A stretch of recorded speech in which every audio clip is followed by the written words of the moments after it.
Yes, we are live now. Hello friends, this is Himanshi and welcome to Let's Learn. सभी को good evening, नमस्कार, राम राम, सत श्री अकाल, अस्सलाम वालेकुम, what are you feel connected with.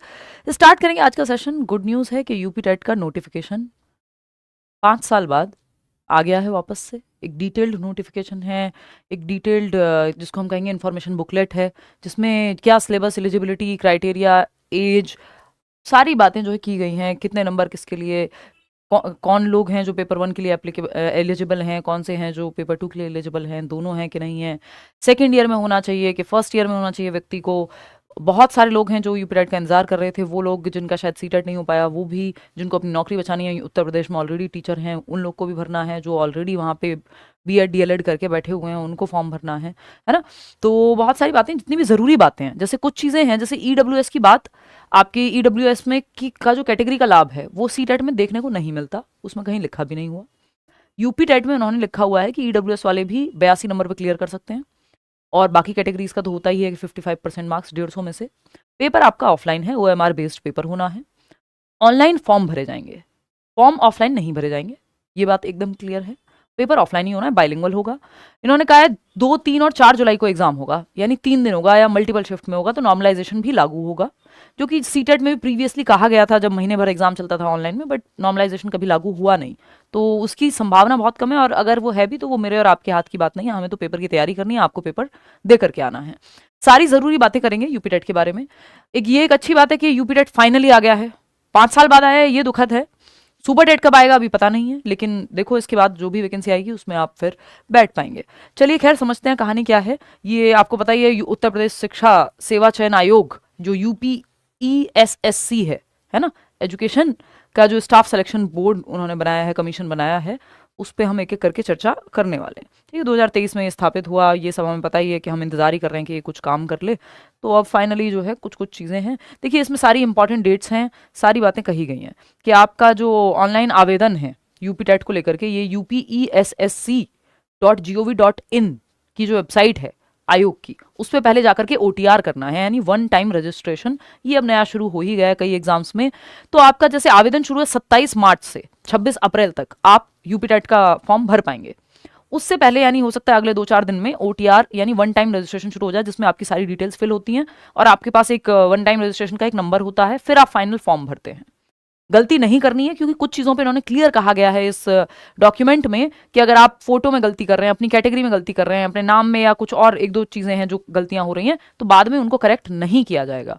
तो आप चक्कर लगाएं बाद में कोर्ट के इधर उधर, ये वो, तो वो बहुत ही हैक्टिक प्रोसेस हो जाता है और वो सरदर्द भी है। और कुछ चीज़ों पे वो साफ कह सकते हैं कि ये हमने एडवर्टीजमेंट में कहा था, इसमें अगर आपने गलती की है फॉर्म भरने में तो आप जिम्मेदार हैं। तो हो सकता है कि वो चीज़ें चेंज ना भी हों। तो एक एक करके बात करते हैं, समझते हैं कहानी। एलिजिबिलिटी, कितने नंबर चाहिए, कौन लोग भर सकते हैं, बीएड वाले भर सकते हैं या नहीं। इन्होंने गलतियां की हुई हैं कुछ कुछ। इन्होंने कह दिया कि बीएड वाले प्राइमरी में भी अगर भर रहे हैं तो उनको एक ब्रिज कोर्स करना होगा, जो कि पुरानी बातें हैं। मतलब उत्तर प्रदेश में 5 साल बाद एक टेट का एग्जाम हो रहा है, जो कि टेट भी टाइमली नहीं होता, आप समझ सकते हैं। और उसमें भी आप जब देखेंगे तो ना तो सिलेबस में कोई परिवर्तन है, चलो ठीक है उनकी मर्जी नहीं किया। जो आपका एडवर्टीजमेंट है उसमें भी पुरानी ही लैंग्वेज को उठा करके डाल दिया गया। उन्होंने ये भी ध्यान नहीं दिया कि बीएड वाले, सुप्रीम कोर्ट ने कह दिया उनको प्राइमरी में उनका लेना देना है नहीं। ये दुखद है, सही है, जो भी है वो एक अलग कहानी है, बट इन्होंने अभी भी वो पुरानी बातें लिखी हुई हैं, है ना। तो इसको देख करके घबराना आपने नहीं है, या उसको सीरियस, इस बात को नहीं लेना है एटलीस्ट। ठीक, जब सुप्रीम कोर्ट ने कह दिया कि प्राइमरी में नहीं है वैलिड, तो नहीं है। अब ये कुछ तिथियां हैं, कुछ ज़रूरी बातें हैं, ये आप देख लीजिए। यूपीटेट 2026 का नोटिफिकेशन आपके सामने है, 3 महीने से ज़्यादा का आपके पास समय है ना। बैचेस में हम लोग तैयारी कर ही रहे हैं। तो यूपीटेट का एग्जाम 2, 3 और 4 जुलाई को आपका होगा। ठीक, इसके अलावा अगर हम बात करें तो 27 मार्च से लेकर के 27 मार्च से लेकर के 26 अप्रैल तक फॉर्म भर सकते हैं आप ऑनलाइन, जो UPESSC.gov.in यानी शिक्षा सेवा चयन आयोग की जो वेबसाइट है उसके माध्यम से। ठीक, इसमें आप जो है 1 मई तक अगर आपको कोई चेंज करना है, आपकी करेक्शन डेट वो रहेगी। एडमिट कार्ड आपके आ जाएंगे 30 जून को। उससे भी पहले आपका 22 जून को ये अनाउंस हो जाएगा कि किस जनपद में, यानी किस डिस्ट्रिक्ट में उत्तर प्रदेश के पेपर आपका होने वाला है। जैसे आपका सीटेट में भी होता है कि 1 हफ्ते पहले बता देते हैं कि इस सिटी में या इस डिस्ट्रिक्ट में आपका जो है एग्जाम होगा, क्योंकि उत्तर प्रदेश बड़ा राज्य है। ठीक, तो वैसी सी बात है कि आपका 22 जून को आपको बता दिया जाएगा और कि किस डिस्ट्रिक्ट में पेपर होगा, तो आप पहले से तैयार हैं। और 30 जून को आपका ये फाइनल एडमिट कार्ड आएगा 2, 3, 4 जुलाई, 3 दिन, क्योंकि एक दिन में एग्जाम नहीं करा सकते। काफ़ी लोग हैं जो अप्लाई करेंगे, उसमें जो कार्यरत शिक्षक हैं वो भी हैं इस बार, क्योंकि जो नियम है कि सभी को टेट क्लियर करना होगा अगर नौकरी बचानी है, प्रमोशन लेना है। जो ऑलरेडी जॉब में हैं लोग उनको भी, जो इतने साल से बैठे हुए हैं उनको भी फॉर्म भरना है ना। तो बस इंतजार ये बैच है, करियर ऐप डाउनलोड करके आप टीचिंग के सेक्शन में जा करके एनरोल कर सकते हैं। हम लोग बैच में पढ़ाई बहुत अच्छे से हो रही है, पूरा सिलेबस के हिसाब से सारी चीज़ें चल रही हैं। सीटेट से कुछ चीज़ें क्या काफ़ी चीज़ें अलग हैं। पेडागोजी में हम कहेंगे 60-70% चीज़ें कॉमन हैं, बट उसके अलावा किसी सब्जेक्ट में कुछ ऐसा नहीं है, वो आपको सब पढ़ना पड़ेगा, और उसमें भी 40% चीज़ें तो आपको पढ़नी है पेडागोजी में भी, जो और पूछने का तरीका बहुत अलग है। ये फैक्चुअल होता है जो यूपी टेट है आपका। ये आप देख रहे हैं यहाँ पे जो फीस है फॉर्म भरने की, वो 1000 रुपये है अगर आप जनरल या ओबीसी कैटेगरी से हैं। अगर आप SC ST या पर्सन विद डिसेबिलिटी हैं तो पर्सन विद डिसेबिलिटी के केस में 300 रुपये फीस, और ये आपका जो SC और ST के केस में 500 रुपये फीस, 1000 रुपये फीस जनरल कैटेगरी, OBC और EWS। तो आप देख रहे हैं फीस तो ये स्टैंडर्ड फीस इनकी है, चाहे वो सीटेट हो यूपी टेट हो, अच्छी खासी फीस रखते हैं लोग। मतलब इतने में आप बैच में पढ़ाई कर लेते हैं, पूरा सिलेबस इतने सारे टीचर्स आपको पढ़ा देते हैं जितनी फॉर्म भरने की फीस ली जाती है आपसे, है ना। खैर देखिएगा, ये आपको पता ही है एग्जाम पैटर्न। अब एज एलिजिबिलिटी क्राइटेरिया इन सब की बात कर लेते हैं। पेपर ऑफलाइन होना है, OMR बेस्ड एग्जाम होगा, तो वो अच्छा है कई लोगों के लिए। कई लोगों को लगता है कि नहीं नहीं OMR ना होकर के वैसे हो जाए, तो वो जो है सो है टाइप की बात है। आपको 3 महीने अब तैयारी करनी है। ऑनलाइन वेबसाइट के थ्रू आप अप्लाई करेंगे, OTR कर लेंगे अपना वन टाइम रजिस्ट्रेशन वेबसाइट पे जाकर के। 2-4 दिन में ये शुरू हो जाना चाहिए वन टाइम रजिस्ट्रेशन, और क्योंकि फॉर्म फिलिंग की डेट 27 मार्च है, तो उससे पहले पहले वन टाइम रजिस्ट्रेशन शुरू हो जाएगा। फिर अगर हम बात करें एज की, तो एज का कोई भी बार किसी भी टेट एग्जाम में नहीं होता है।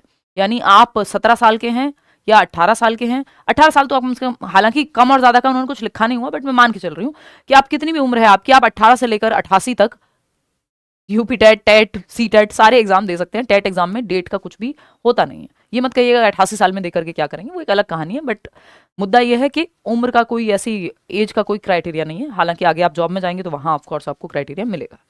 सर्टिफिकेट की वैलिडिटी की अगर हम बात करें तो लाइफ टाइम वैलिड है। 2011 से आज तक कभी भी अगर आपने यूपी टेट क्लियर किया है तो आप उसमें कुछ भी ऐसा नहीं है कि आपको दोबारा देने की जरूरत है। अगर आप जनरल कैटेगरी से हैं तो आपका 90 मार्क्स यानी वही 60 नंबर जैसे सीटेट में होता है, 150 नंबर का पेपर है, नेगेटिव मार्किंग कोई है नहीं। और 82 मार्क्स अगर आप EWS भी, इन्होंने साफ साफ लिखा हुआ है कि 82 नंबर पे EWS, SC ST OBC, person with disability, यानी किसी भी कैटेगरी के लोग 82 नंबर पे यूपी टेट क्लियर कर लेंगे।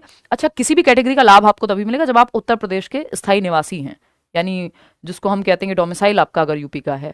यूपी के बाहर से आप भर रहे हैं तो आप जनरल में ही काउंट होंगे, आपको कैटेगरी का लाभ नहीं मिलेगा। ठीक, तो ये एक बात हो गई हमारी क्लियर। एलिजिबिलिटी की जब हम बात करते हैं, पेपर आपका बाइलिंगुअल आने वाला है, हिंदी और इंग्लिश में उन्होंने लिखा हुआ है। पेपर बाइलिंगुअल होगा, और ट्यूसडे से हम लोग क्लासेस यूट्यूब पे भी शुरू कर देंगे। बैच में तो क्लास चल ही रही है, जिसमें CDP मैं देख रही हूँ 30 नंबर का, बाकी सारे टीचर्स हैं, ये एक्सपीरियंस लोग हैं, ऑफलाइन ऑनलाइन सब जगह पढ़ा चुके हैं। तो पेपर जो है बाइलिंगुअल होगा, हम तैयारी भी वैसे ही करेंगे। तो ट्यूसडे से आपकी क्लासेस शुरू कर देंगे, प्रैक्टिस शुरू करेंगे। मैंने एक बहुत पहले एक पूरा बैच भी कराया था ऑनलाइन में भी, है ना, यूट्यूब पे, तो वो भी आप सेशंस देख सकते हैं सर्च करके। तो वो एक बात है। बाकी हम नए जो प्रैक्टिस है वो शुरू कर देंगे यूपी टेट की ट्यूसडे से, 24-25 तारीख से। एलिजिबिलिटी की जब हम बात कर रहे हैं तो पेपर 1 और पेपर 2 को लेकर के बड़े क्राइसिस में रहते हैं कई लोग, उस पर चर्चा कर लेते हैं। देखिए सिंपल है, पेपर 1 की अगर आप बात कर रहे हैं तो आपने डिप्लोमा या फिर BLED टाइप का कोर्स जो प्राइमरी प्लस आपकी एलिमेंट्री एजुकेशन को कवर करता है, तो DLED अगर आपने किया हुआ है, ग्रेजुएशन प्लस DLED, है ना, वहां हर एक लाइन में उन्होंने लिखा हुआ है ग्रेजुएशन। जैसे दिल्ली में ग्रेजुएशन की जरूरत नहीं होती DLED करने के लिए, लेकिन आपने उसके बाद फिर ग्रेजुएशन किया हुआ हो तो ग्रेजुएशन उन्होंने लिखा हुआ है, ग्रेजुएशन प्लस DLED। यूपी में तो होता ही है ग्रेजुएशन के बाद, तो ग्रेजुएशन प्लस DLED आपने किया हुआ हो, या आप जो है DLED में एडमिशन ले चुके हों। हालांकि इन्होंने अपने इस पूरे नोटिफिकेशन में लिखा हुआ है, क्योंकि वही पुरानी लैंग्वेज चेपी हुई है, मतलब उसमें चेंज ही नहीं किया, इनको जरूरी नहीं लगा। नियम बदल गए, दुनिया बदल गई, NCT ने नियम बदल दिए, है ना, सुप्रीम कोर्ट ने कह दिया प्राइमरी में BEd वाले अलाउड नहीं है, ये अपना लगे पड़े अपनी पुरानी भाषा यूज कर रहे हैं, है ना। तो उसको सीरियस नहीं लेना है हमें, वो चेंज हो जाएगी अगर कोई उसको वो करेगा, क्वेश्चन करेगा। तो आपको मानना है कि जब दुनिया बदल गई है तो ये वैसा ही है कि मोबाइल के ज़माने में नहीं आप जा रहे हैं कि आप वो क्या होता था PCO में आप जा रहे हैं फ़ोन करने, तो वो वैसी सी बात है। तो जब हम बात कर रहे हैं यहाँ पे इन्होंने लिखा हुआ कि अंतिम वर्ष में हो व्यक्ति अपने DLED के, या पास कर चुका हो, या BEd के। अंतिम वर्ष की कोई नीड नहीं होती, NCT क्लियर कर चुका है ये चीज, है ना, कि आपका जो है, आप अगर एडमिशन ले लिया है आपने DLED में या BEd में, आप पहले दिन में भी हैं, पहला साल छोड़ दीजिए, आप पहले दिन में भी हैं, तब भी आप एलिजिबल हैं यूपी टेट या CTET या किसी भी टेट एग्जाम के लिए। तो वो कोई बहुत बड़ी दिक्कत नहीं है। ये मत सोचिएगा कि सेकंड ईयर में ही भरेंगे तभी हम एलिजिबल होंगे, पता नहीं है सेकंड ईयर आते आते यूपी टेट अगले कब आए फिर, तो उस चीज़ का हमें ध्यान रखना है। तो एक तो ये बात ध्यान रखनी है पेपर 1 की जब हम बात कर रहे हैं, पेपर 1 की जब हम बात कर रहे हैं, हाँ, तो पेपर 1 का सिंपल है आपका, जो 1st to 5th क्लास के लिए है। आप दोनों फॉर्म भी भर सकते हैं, उसमें कोई दिक्कत नहीं है अगर आप दोनों के लिए एलिजिबल हैं। तो 1st to 5th के लिए जब आप देखेंगे पेपर 1 की जब आप बात करेंगे यहाँ, तो आपने सिंपल ग्रेजुएशन प्लस डीएलएड कर रहे हो आप या कर चुके हो, ठीक है। इसके अलावा अगर हम देखें बीएड वाले प्राइमरी में एलिजिबल होते नहीं है। पेपर 2 की जब आप बात करेंगे, जो कक्षा 6 से 8 के टीचर बनने के लिए है, 6th to 8th, इसमें आपका जो है बीएड भी चलेगा, इसमें आपका स्पेशल बीएड भी चलेगा, इसमें आपका ग्रेजुएशन प्लस डीएलएड या आपका जो डीएड है वो भी चलेगा। तो वो कोई दिक्कत नहीं है। जो डीएलएड जिनके पास है बेसिकली वो दोनों फॉर्म भर सकते हैं, ग्रेजुएशन साथ में चाहिए, और बीएड वाले पेपर 2 की तरफ ही जाएं, ये एकदम सिंपल है, ठीक है। सीटेट क्वालिफाइड हैं तो कोई दिक्कत नहीं है, सुपर टेट आप दे पाएंगे, सीटेट को अलाउ किया जाता है उत्तर प्रदेश में या ज़्यादातर राज्यों में, ठीक। कल को कोई नियम बदल जाए बात अलग है, बट उसकी कोई दिक्कत नहीं अगर आपने सीटेट कर लिया है तो, ठीक। इसके अलावा आपके मन में कोई भी सवाल हो, देखो ये छोटी छोटी बातें हैं, अगर आप इसको देखेंगे, ये सारी डेट्स में इंपॉर्टेंट आपको बता चुकी हूँ कि परीक्षा तिथि जो है आपकी वो 2, 3 और 4 जुलाई है, ठीक। फॉर्म भरने शुरू हो जाएंगे आपके 27 मार्च से, कब तक भरे जाएंगे, 26 अप्रैल तक।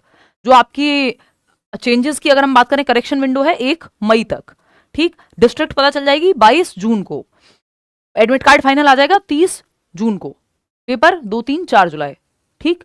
इतनी बात क्लियर है। तो आप पढ़ना इसको ठीक से सीरियसली शुरू कर दीजिए, इसके लिए पढ़ाई अगर अभी तक नहीं की है तो, ठीक। वो आपकी इच्छा है, आपको कैसे पढ़ना है, आपको बैच लेना है, खुद से पढ़ना है, जो भी करना है ना। तो इसके अलावा अगर आप देखेंगे यहाँ पे, तो वो बात मैंने आपको बता दी कि इन्होंने लिखा हुआ है कि आप सेकंड ईयर में हो या फिर बीएड वाले को ब्रिज कोर्स करना होगा अगर प्राइमरी में जाना है, वो सब पुरानी बातें हैं, बीएड वाले अलाउड नहीं है प्राइमरी के लिए। दूसरा, आपका सेकंड ईयर में होना जरूरी बिल्कुल नहीं है, ठीक। आपने डीएलएड में एडमिशन भी ले लिया, बीएड में एडमिशन भी ले लिया, वो इनफ है, ठीक है। इतनी बात हम क्लियर कर चुके हैं। ये इनकी वेबसाइट है upessc.gov.in, जिसके माध्यम से आपको ओटीआर करना है पहले और फिर बाद में फॉर्म भरना है, ठीक। ओटीआर एक रजिस्ट्रेशन जैसा है, वो आपको नंबर मिल जाएगा जिसमें आपकी सारी डिटेल्स होंगी, ठीक।